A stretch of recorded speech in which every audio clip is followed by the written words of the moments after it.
ہوا تھا تو یہاں سب کچھ مل جائے تو زوال ہے، چند سال گزرنے کے بعد زوال ہے۔ تو اب اللہ کہہ رہا میں تمہیں ایک اس سے اعلیٰ چیز بتاؤں، انبئکم بخیر من ذالکم، کیا ہے؟ للذین اتقوا عند ربهم جنات تجری من تحتها الانہار خالدین فیہا وازواج مطہرہ ورضوان من اللہ واللہ بصیر بالعباد، کہ اگر مجھ سے دوستی لگا لو نا، تقویٰ کیا ہے؟ اللہ سے دوستی لگا لو۔ اور تقویٰ کوئی ایسی آسمانی مخلوق نہیں ہے یا ایسی کوئی مشکل صفت نہیں ہے جو پیدا عام سے عام مسلمان تقوی والا ہو سکتا۔ آگے آئیں گی، میں وہ بتا رہا ہوں، بلکہ پہلے وہ بتا دیتا ہوں کون ہے تقوی والے۔ اللہ جو یہ کہتے ہیں اللہ ہم تیرے اوپر ایمان لائے، یا اللہ ہمارے گناہ معاف فرما، ہمیں جہنم سے نجات عطا فرما۔ اور تقوی والے کون ہوتے ہیں؟ جو صبر کرتے ہیں، جو سچ بولتے ہیں، جو عبادت کرتے ہیں، جو خرچ کرتے ہیں اور جو تہجد پڑھتے ہیں۔ لو یہ 4-5 باتیں ہیں، یہ کر لو تو آپ تقوی والے ہو۔ تو اس پر ملنے والا کیا ہے؟ جنات تجری من تحتها الانہار۔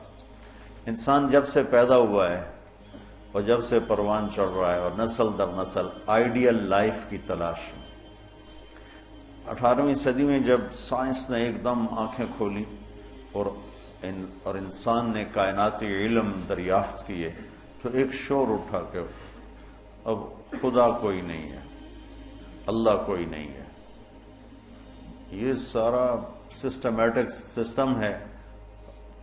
تو ہم نے مادی طاقتوں کا راستہ دیکھ لیا ہے، ہمیں کسی خدائی جنت کی ضرورت نہیں، ہم دنیا کو جنت بنا دیں گے۔ یہ 18ویں صدی میں بہت انکار، اللہ کے انکار کی بہت ہوا چلی۔ پھر انسانی علم خود یہاں تک پہنچا کہ نہیں، اللہ کے انکار کے بغیر کائنات کا کوئی نہ سر ہے نہ پیر ہے، نہ توجیہ ہو سکتی ہے، نہ کوئی اس کے کسی سوال کا جواب ہو سکتا ہے، لہذا ایک خالق ضرور ہے جس نے اس کائنات کو پیدا کیا ہے۔ تو انسان، اچھا ایک بات پہلے میں جو میڈیکل سائنس کہتی ہے کہ انسان اپنے ذہن میں کبھی بھی ناممکن کی تمنا نہیں کر سکتا۔ آپ کو کسی ان پڑھ سے ان پڑھ ایک چھوٹی سی مثال، کدی 2 تے 2 5 ہو جان، کسی کو یہ تمنا کرتے دیکھا کدی 2 تے 2 5 ہو جان۔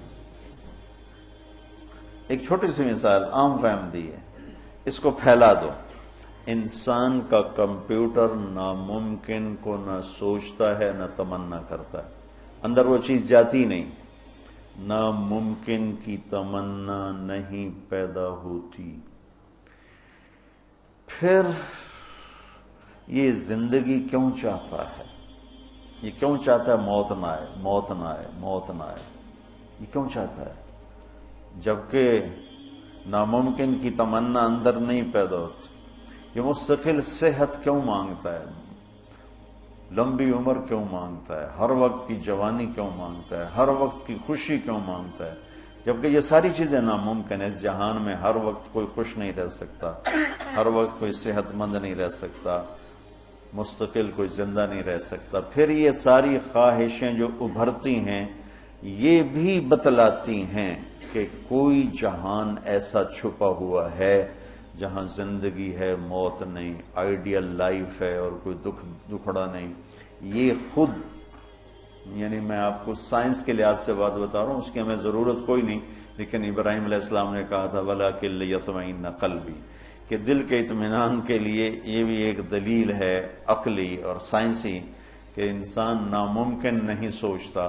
تو پھر کیوں سوچتا ہے جوان رہوں، خوشیاں دیکھوں، غم نہ دیکھوں، موت نہ دیکھوں، عالی شان گھر ہو، عالی شان سواری ہو؟ یہ کیوں دیکھتا ہے کہ ایک جہان موجود ہے جہاں یہ عالی شان زندگی موجود ہے۔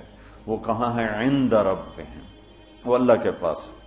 جنت کہاں ہے؟ 7ویں آسمان اس کی بیس ہے، 7واں آسمان، اور 7ویں آسمان سے بنتی ہے اور یوں اوپر جاتی ہے۔ تو ایسا نہیں کہ وہ بلڈنگ اوپر جاتے جاتے جاتے عرش سے مل گئی، وہ بیچ میں سپیسز ہیں، یہ ایک جنت ہے، پھر ایک یہ ہے، ایک یہ ہے، ایک یہ ہے، ایک یہ ہے۔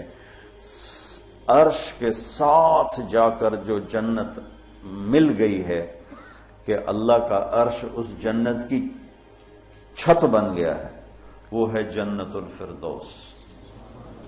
ان الذين آمنوا وعملوا الصالحات كانت لهم جنات الفردوس نزلا اولئك هم الوارثون يرثون الفردوس۔ تو فردوس اعلی جنت ہے۔ اللہ نے ساری جنتوں کو بنایا کن کن کن، مطلب اللہ کو کن، اللہ کوئی بیٹھا کن کن نہیں آکھی جاندہ، یہ صرف ہمیں سمجھانے کے لیے، اللہ کو تو کن کہنے کی بھی ضرورت نہیں ہے، لیکن میرے نبی کا فرمان ہے باقی ساری جنت بنی میرے رب کے امر کے ساتھ، اور جنت الفردوس کو اللہ نے بنایا اپنے ہاتھوں کے ساتھ۔ تو یہ دنیا اللہ نے جس دن بنائی ہے، جس دن، اس سے لے کر آج تک اس کو ایک دفعہ بھی محبت سے نہیں دیکھا، اور جنت الفردوس کو جس دن بنایا ہے اس دن سے لے کر آج تک روزانہ دن میں 5 دفعہ رحمت کی نظر ڈالتا، اور جنت الفردوس کو ہاتھوں سے بنایا ہے تو وہ کیا چیز بنی ہوگی؟ ہاتھوں سے بنایا ہے، وہ کیا چیز بنی ہوگی؟ جس دن بنایا تھا اس دن سے لے کر آج، اور آج سے جس دن اس میں جانا ہے، آنے والا زمانہ بھی موجود ہے، گزرا ہوا زمانہ کوئی 25 ارب سال ہے، 30 ارب سال ہے اس کائنات کو بنے ہوئے، تو اگر اسی عدد کو لے لیں تو میرے نبی کا فرمان ہے کہ اللہ جنت الفردوس کو روزانہ دن میں 5 دفعہ اس کا میک اپ کرتا، پہلے سے 5 دفعہ جس چیز کا میک اپ ہو وہ کیا چیز بنے گی؟ اچھا یہ تو دنیا ہے نا، چھوٹی چیز ہے، اس کا تو زیادہ میک اپ ہو نہیں، اس مسجد کا ہم میک اپ شروع کریں تو یہ چھوٹا سا حال ہے، سال 2 سال 3 سال میں ہم دنیا کے تارے توڑ کے لے آئیں، تو بھی چند سال کے بعد کوئی جگہ ہی نہیں ہوگی بھی اب کہاں کیا چیز رکھیں۔ میں اس پہ حیران ہوتا ہوں، ایک لڑکی دلہن بن رہی ہے تو وہ پارلر پہ اسے 1 گھنٹہ 2 3 4 5 6 7 8 لگا لو، اس کے بعد وہ کیا کریں گے؟ منہ ایڈا سارا، تو اب اس کے اوپر پورا ڈبہ تو نہیں ڈال دیں گے پاؤڈر کا، یا ساری سرخی اس کے منہ پہ مل دیں گے، تو وہ تو بھوتنی بن جائے گی بجائے دلہن بن۔ تو ایک لڑکی ہے، ایک لڑکا ہے، ایک گھر ہے، اس کی ڈیزائننگ ہے، اس کا میک اپ ہے، کسی کو چند گھنٹے لگیں گے، کسی کو چند سال لگیں گے، اور پھر ختم، کہ بس اس سے زیادہ نہیں ہو سکتا ہے۔ لیکن میں جب بھی سوچتا ہوں میں گم ہو جاتا ہوں، حیرت میں گم ہو جاتا ہوں کہ اللہ نے جنت الفردوس کی ہر چیز، تم نوجوان بیٹھو، حور ہی کہہ دیتا ہوں، جنت کی حور کو اللہ نے پیدا کیا امر کن، باقی جنتیں، اور جنت الفردوس کی حور کو پیدا کیا اپنے ہاتھوں سے پیدا کیا۔ تو کن اور حادثے کا کتنا فرق ہے۔ پھر جس دن پیدا کیا تھا اس دن سے لے کر آج کتنے سال ہو چکے ہیں؟ 30 ارب سال سے روزانہ پہلے سے 5 گنا زیادہ اللہ اسے خوبصورت کر دیتا۔ تو کیا کرتا ہے؟ اور اس کے اندر میک اپ کو قبول کرنے کی کتنی کیپیسٹی ہے، کتنی طاقت ہے کہ وہ روزانہ پہلے سے 5 گنا زیادہ خوبصورت ہوئی جا رہی ہے۔ اس کی ایک چارپائی لے لو، ایک کرسی لے لو، ایک پتا لے لو، ایک تنکا لے لو، ایک مور لے لو، ایک کبوتر لے لو، ایک پانی کا دریا لے لو، شراب کا جام لے لو، سراہی لے لو، بستر لے لو، پردہ لے لو، پلنگ لے لو، گھوڑا لے لو، کوئی چیز جنت کی لے لو، ہرن لے لو، مور لے لو، کوئی چیز، ہر چیز کو اللہ پہلے سے 5 گنا زیادہ حسین، آج 5 دفعہ مکمل ہو گیا، کل آئے گا پھر 5 دفعہ پہلے سے زیادہ حسین۔ 30 ارب سال سے جس چیز کا میک اپ ہو رہا ہو اور آئندہ زمانوں میں بھی اس کا ہونا ہی ہے، اور میک اپ کرنے والا بھی اللہ ہو تو وہ کیا چیز بنے گی؟ کیا چیز ہو؟ اور دنیا کو جنت بنا بھی لو تو موت کا کیا کرو گے؟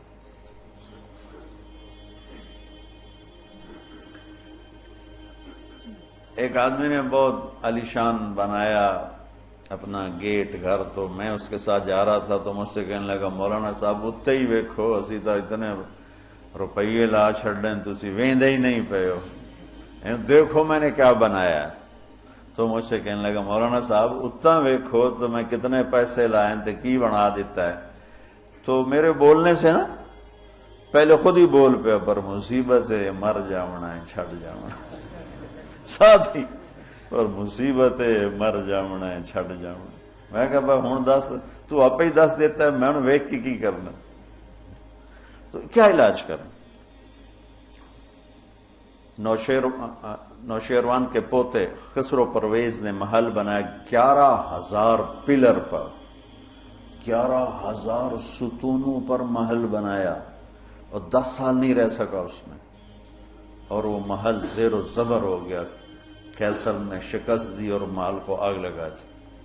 عبد الرحمن ناصر اموی بادشاہ نے اسپین میں محل بنایا 4,316 پلر اور برج، اور 25 سال صرف اس میں رہا،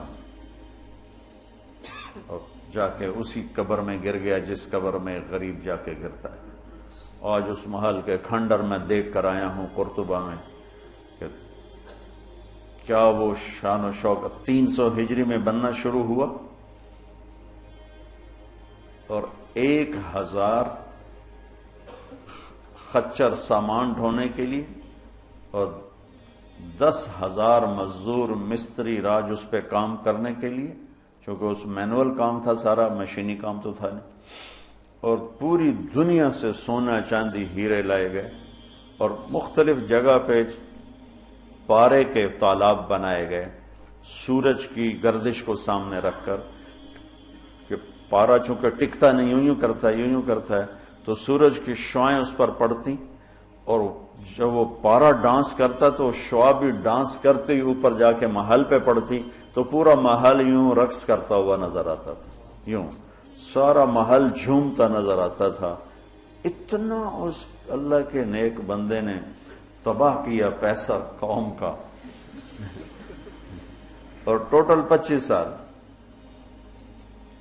اب 350 میں وہ مر گیا، اور اس کی سوانے میں لکھا ہے 50 سال میں نے حکومت کی اور ہر دشمن کو زیر کیا، لیکن میں نے اپنی خوشی کے دن گنے 50 سال میں تو صرف 14 دن تھے، صرف 14 دن۔ تو اب اس کا کیا علاج ہے کہ آپ نے سب کچھ بنا لیا، موت کو بھگاؤ؟ جب موت ہے تو اللہ کہتا ہے یہ آئیڈیل ہوم نہیں بن سکتا، لہذا یا مجھ سے دوستی کر لے، تقوی اختیار کر لے، پھر تو دیکھ میں تیرے لیے جنت بنا کے بیٹھوں، 7ویں آسمان سے چلتی ہے، اور پھر یہ درجات ہیں، 100 درجات تو صرف جنت الفردوس کے ہیں، اور باقی پتہ نہیں کیا چیز۔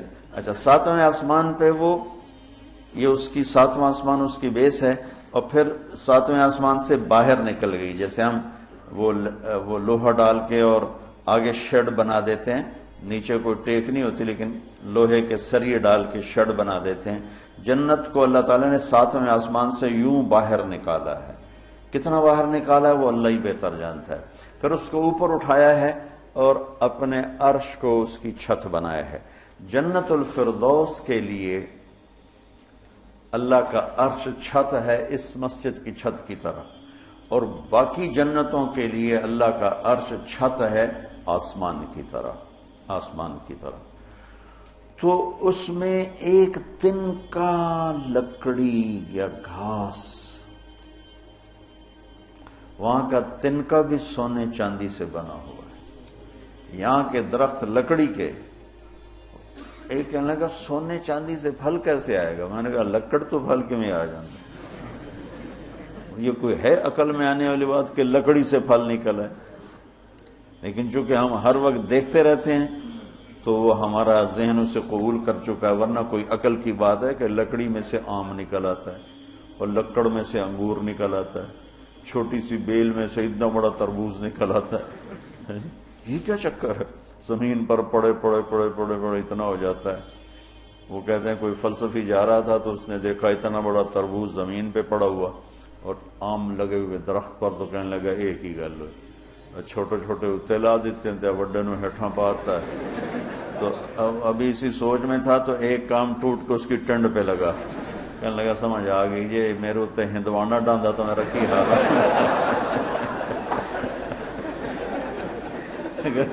میرے اوپر یہ تربوز گرتا تو میرا کیا حال ہوتا, مجھے سمجھ میں آ گیا.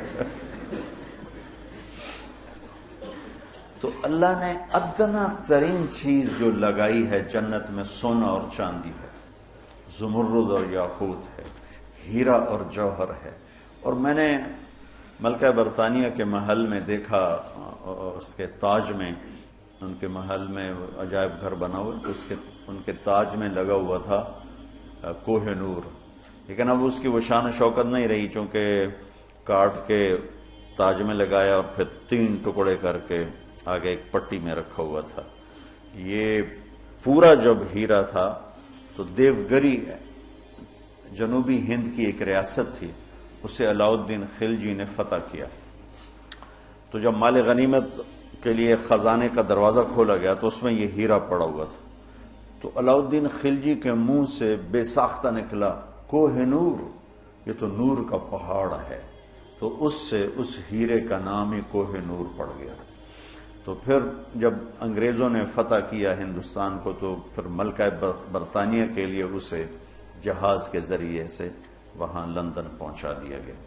یہ دنیا کا سب سے بڑا ہیرا تھا, ہو سکتا ہے اب اس سے بڑے ہوں, لیکن جنت کے کسی بھی لباس میں, تاج میں, گلاس میں, سراہی میں, میز پر, کرسی پر, بستر پر, مسیری پر, پلنگ پر, دروازے پر, کھڑکی پر جو موتی ہیرے جڑے ہوئے ہوں گے, اس میں سب سے چھوٹا موتی یا ہیرا یا نیلم یا زمرد یا پکھراج, جو بھی تم نام لے لو جو آج دنیا میں قیمتی پتھر پائے جاتے ہیں, اس کو لا کر یہاں ٹیبل پر رکھ دو, وہ اتنا سارا ہو تو میرے رب کی قسم یہاں سے آسمان تک روشنی پھیل جائے گی اور خوشبو پھیل جائے, خوشبو پھیل جائے.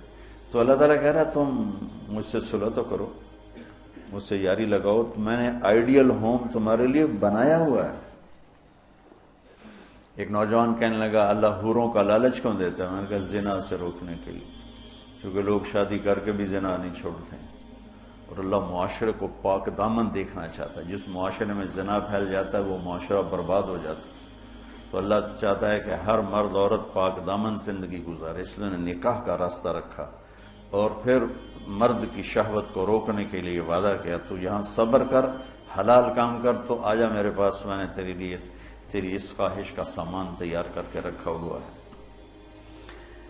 کہ یہاں کا مادہ مٹی ہے, وہاں کا مادہ مشک و عنبر ہے, وہاں کی گھاس زعفران کی ہے, یہاں زعفران اتنا سا ملتا ہے اور لاکھوں روپے کا کلو ملتا ہے, اور وہاں پوری میدان میں جو گھاس ہے وہ زعفرانی ہے, اور گھر کی 1 اینٹ موتی کی ہے, 1 اینٹ زمرد کی ہے, 1 یاقوت کی ہے, 1 زمرد کی ہے, 1 سونے کی ہے, 1 چاندی کی ہے, بیچ میں مشک کا گارا ہے اور زعفران کی گھاس ہے, اور اللہ کا عرش اس کی چھت بنایا گیا ہے. اور وہ اندر بیٹھو تو باہر نظر آتا ہے, باہر بیٹھو تو اندر نظر آتا ہے. میں نے جو ایک دفعہ جنت کا محل دیکھا خواب میں, تو یہ اس کی میں نے صفت جو پڑی تھی وہ میں نے آنکھوں سے دیکھی کہ میں اس کے اندر چل رہا تھا, مجھے باہر بھی نظر آ رہا تھا اور اوپر بھی نظر آ رہا تھا اور دائیں بائیں بھی نظر آ رہا تھا, حالانکہ میں ایک گیلری میں چل رہا تھا, اور اس کا جو فرش تھا مجھے لگتا تھا ہر فرش کی ٹائل کے نیچے سورج نکلا ہوا ہے, اس طرح اس میں سے روشنیاں نکل رہی تھی, روشنیاں نکل رہی تھی.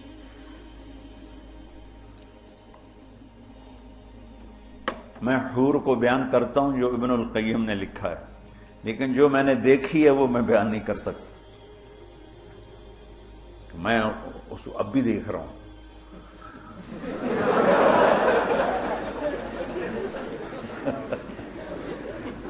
میرے رب کی قسم میں کیسے بتاؤں کہ وہ کیا حسن، کیسے بتاؤں؟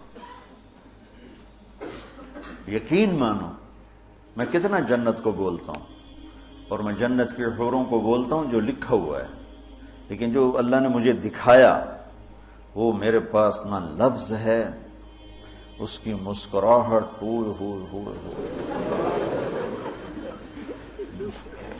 اگر وہ دنیا میں ہوتی تو میں تو ویسے مری فوت ہی ہو جاتا۔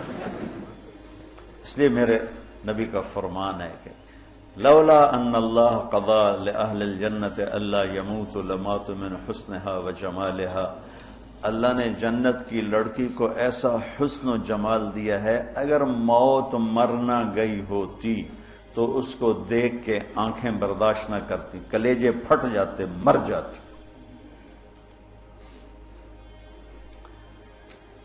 تو یہاں کی عورتوں کے لیے بھی بشارت ہے کہ ایمان والی نیک صالح پاک دامن عورت جنت کی اس حور سے 70,000 گنا زیادہ خوبصورت ہوگی۔ 70,000 گنا کا مطلب ہوتا ہے لا محدود۔ ایک دفعہ حضرت ام سلمہ نے پوچھا یا رسول اللہ نساء الدنیا افضل ام نساء الجنہ، دنیا کی عورتیں افضل ہیں یا جنت کی عورتیں؟ آپ نے فرمایا بل نساء الدنیا، ام سلمہ دنیا کی عورت۔ تو انہوں نے کہا یا رسول اللہ وہ کیسے؟ یعنی ہم تو مٹی سے بنی ہیں اور گندگیوں میں بھری ہیں، اور وہ تو مشک عنبر زعفران کافور سے بنی ہیں، پاک پاکیزہ ہیں۔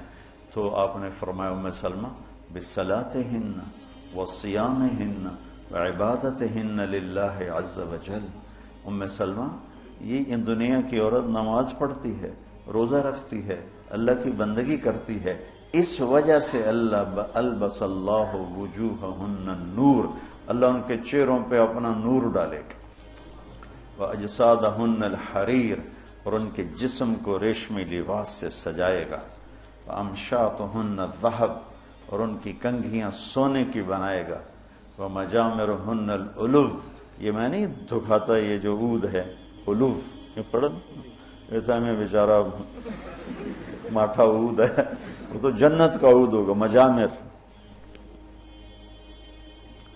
کوئی دینا کوئی چیز پکڑنے کے لیے، یہ ٹیشو پیپر دے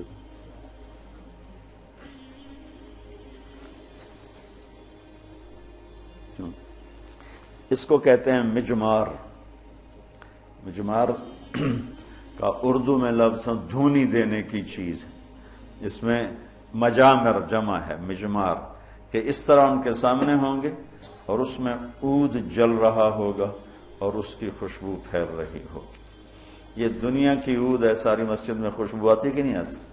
ہم ماٹھی سی چیز ہے، تو وہ کیا چیز ہوگی؟ اور خوشبو ایک بہت بڑی یعنی فریش کرنے والی ایک نعمت اللہ نے بنائی، کہ دماغ کی غذا ہے خوشبو، آنکھوں کی غذا ہے سبزہ، اور دماغ کی غذا ہے خوشبو۔ اللہ تعالیٰ نے اس کو خوشبوؤں سے بھر دیا ہے۔ عرفہا لہم کا ایک ترجمہ ہے کہ جنت کو اللہ تعالیٰ ان کے لیے خوشبودار بنا رہا ہے۔ عرف خوشبودار بنانا، ایک اور ترجمہ بھی ہے لیکن ابھی اس کی مناسبت سے مجھے یاد آیا کہ عرفہا لہم، کہ آ جاؤ ایک دفعہ مجھ سے دوستی لگا کے، پھر ایسی جنت دوں گا جس میں خوشبوئیں خوشبو ہوگی، اور ایسی خوشبو ہوگی کہ یہ ادھر تو لگاتے ہیں اور تھوڑی دیر بعد ختم ہو جاتی ہے، وہ تمہیں ہمیشہ مہکائے رکھے گی اور تمہیں ہمیشہ تر و تازہ رکھے گی، خوش و خرم رکھے گی۔ تو اللہ تعالیٰ فرمایا تم میرے پاس آ جاؤ، تو تم جس آئیڈیل ہوم کو ڈھونڈتے ہو وہ میں نے تمہارے لیے تیار کیا ہوا ہے۔ تجری من تحتها الانہار، پانی یا انہار دریا کو کہتے ہیں، کہ وہ دریا ہی دریا ہیں۔ اصل میں یہ دریا ایک کنایا ہے، یہ ہے اس کے لیے خوبصورتی کے لیے، کہ پانی سے حسن آتا ہے۔ لوگ سردیوں میں گرمیوں میں مری جاتے ہیں، ناران جاتے ہیں، لورالائی نہیں جاتے، فورٹ منرو نہیں جاتے، وہ بھی ٹھنڈا ہے، لیکن وہ اتنا ویران ہے کہ اس پہ سبز نام کی شائی کوئی نہیں. اور کیوں نہیں ہے کہ پانی کوئی نہیں؟ پانی نہ ہونے کی وجہ سے کالے پہاڑ ہیں. مری ناران کاغان میں پہاڑ سرسبز ہیں کیونکہ وہاں پانی بہت زیادہ ہے. تو انہار انہار انہار، یہ اشارہ ہے خوبصورتی کی طرف. اور انہار دریا سے حدیث ایک یاد آ گئی، وصف الجنہ فی وصف الجنہ، یہ ایک مسقطی عالم کی لکھی ہوئی کتاب تھی، مجھے اچانک یاد آ گئی کہ وہ دریا میں ان کے بحری جہاز چلیں گے، ایک ایک جہاز اتنا بڑا ہوگا کہ پوری دنیا اس کے مقابلے میں حقیر ہوگی. دنیا پوری 24,000 کلومیٹر کی دنیا اس جہاز کے سامنے حقیر ہوگی. تو جب وہ اس جہاز پہ چڑھیں گے سیر کرنے کے لیے تو وہاں ان کے لیے الگ بیویاں ان جہازوں میں ہوں گی اور ان کو مچھلیاں گھیر لیں گی چاروں طرف سے. تو ان کو سلام کر کے کہیں گی اللہ کے دوست مجھے کھاؤ گے؟ وہ کہے گا کھاؤں گا. تو وہ پوچھے گی مچھلی کباب کھاؤ گے سالن کھاؤ گے؟ تو وہ کہے گا اتنے تو آؤ اندر ہی گلنا کیتی جان. تو پھر وہ چھلانگ لگا کے اوپر آ جائے گی. تو موت تو ہے نہیں. تو وہ کہے گا کباب کھلاؤ، تو وہ یوں کرے گی. تو ایک کندھے سے کباب نکل کے سامنے آنا شروع ہو جائے. کہے گا سالن دے، تو یوں کرے گی. تو میں یہ بنگلہ دیش میں حدیث بیان کرتا ہوں، بہت مزہ آتا ہے کیونکہ بنگالی بڑے خوش ہوتے ہیں. ان کی غذا مچھلی ہے نا. ایک دفعہ پہلوانوں کو اکٹھا کیا ہم نے. زندگی میں پہلی دفعہ میں نے پہلوان اتنے دیکھے، اور پہلی دفعہ ان سے میں نے بات کرنی. میں پریشان، یا اللہ میں ان سے کیا بات کروں، سارے انج کر کے اڈی اڈی کنی، اڈے اڈے سر تے کان، کسی دا این کسی دا این کسی دا این. تو انج کر کے پے ہوئے. میں کہا یا اللہ میں انہاں بلائی نو کی گل کراں، انہاں دی کھوپڑیاں کتوں گل جاؤں. کبھی زندگی میں پہلوانوں سے بات نہیں کی. تو بڑا پریشان بڑا پریشان. ظہر کی نماز کے بعد بیان تھا، مونی روڈ وہ پہلوانوں کا اکھاڑا ہوتا تھا. خیر نماز ظہر کی ہو رہی تھی تو نماز کے دوران اللہ نے نا میری راہبری فرمائی. مجھے ایک حدیث یاد آ گئی. تو بیان شروع ہوا تو وہ ان کے بیٹھنے کا انداز ایسا جیسے کہ اکھاڑے میں ہی بیٹھے ہوئے ہیں. وہ لتاں لمیاں کیتی ہوئی ہیں تو منہ اتنا کیتا ہوا. میں تو نہ دے سامنے چڑا جہا بیٹھا ہوا سا. تو میں نے ان سے کہا دیکھو بھائی، یہاں سے میں نے بات شروع کی، دیکھو بھائی اصل زندگی ہے جنت اور دنیا ہے عرض. اور جنت میں جانے کا سب سے زیادہ مزہ پہلوانوں کو آئے گا. وہ سارے ذرا این ہو گئے، پہلے این ہو گئے. پہلوانوں کو بڑا مزہ آئے گا جنت میں جانے کا، اس لیے کہ جنت کا پہلا کھیل جو اللہ ہمیں دکھانے والا ہے نا، پہلی انٹرٹینمنٹ جو جنت کی ہوگی سب سے پہلی، وہ مچھلی اور بیل کی کشتی ہوگی. اب ہمیں تو کشتی آتی نہیں، تو ہمیں تو نہیں پتہ لگے گا بھئی مچھلی نے کیا داؤ لگایا، بیل نے کیا داؤ لگایا. تم سارے پہلوان ہو، تمہیں پتہ ہے داؤ کیا ہوتا ہے. جب بیل داؤ لگائے گا تو اسی اس لئے نعرے مارو گے، جب مچھلی داؤ لگائے گی پھر تم نعرے مارو گے. اور تمہیں وہ مچھلی اور بیل کی کشتی دیکھنے کا جو مزہ آئے گا وہ ہمیں تو آئے گا نہیں. یہاں سے بات چلی، وہ تھوڑے تھوڑے ان کی آنکھیں کھلی. تو اللہ تعالیٰ نے ایک عجب گھر بنایا ہے، اور ہمیں ذوق ہی نہیں، چونکہ جنت کے تذکرے ہی کوئی نہیں. اور زندگی گزر گئی سفروں میں، جتنا عرب میں جذبہ ابھرتے دیکھا نا جنت کا، وہ اجمی تو ٹھنڈے برف کھا کے بیٹھے ہوں. ایک دفعہ میں تھوڑا فرق کروں، بس میں تھا یہاں، ایک عرب جماعت آئی ہوئی تھی. وہ میں گیا ان کو ملنے، وہ تعلیم کرا رہے تھے، اس میں ایک بدو وہ یوں کر کے نا تعلیم میں سویا ہوا تھا یوں کر کے، تو انہوں نے مجھے کہا آپ تھوڑی بات کر لیں، تو میں نے بات شروع کر دی، وہ سویا رہا، مجھے خیال آیا اس بابے نے اٹھاواں کہ میں، تو تھوڑی دیر کے بعد میں نے جنت شروع کی نا، تو وہ پہلے یوں ایسے سویا ہوا تھا بالکل، جب جنت شروع ہوئی تو اس نے مجھے یوں دیکھا، ایک آنکھ سے دیکھا، ایک آنکھ، اور کافی دیر ایسے دیکھتا رہا، پھر یوں ہوا، پھر یوں ہوا، وہ پھر ایک دم جمپ لگایا، وہ میں نے عینک کھولی نا کہ عینک کیا چیز ہے، تو پھر جمپ لگا کے ناچنا شروع ہو گیا، حور حور حور حور۔